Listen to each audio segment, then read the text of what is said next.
that has disappeared. I look at this country today and I don't see the country that I brought my children into and the country that my grandchildren are living in.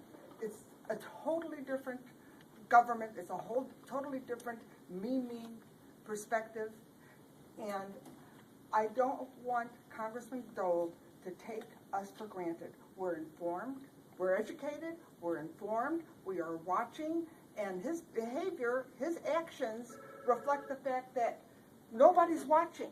Nobody cares.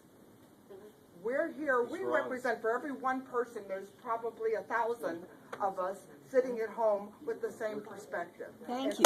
You cannot underestimate the power of us.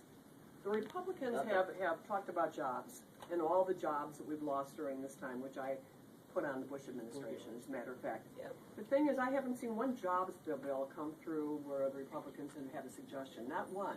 The corporate What- profits are going up now. And corporate profits are up, and the way they make their corporate profits is by eliminating jobs here and shipping the rest overseas. And I mean, the facts are right there. How would Mr. Dold get jobs in this country? I mean, is he for retraining people who lose their jobs? What would you suggest? Or what would you say he would suggest? He comes as a small businessman himself, and his top priority is jobs. And I think there's a frustration that jobs legislation hasn't passed in the past 6 months or so. He hasn't come But up. having Has said it been that, proposed? what's the idea? I will tell you Can that I want to say something? he I'm a is part of actively meeting with small businesses throughout the 10th district, looking at ways to connect businesses, to attract businesses, to find out what the problems that the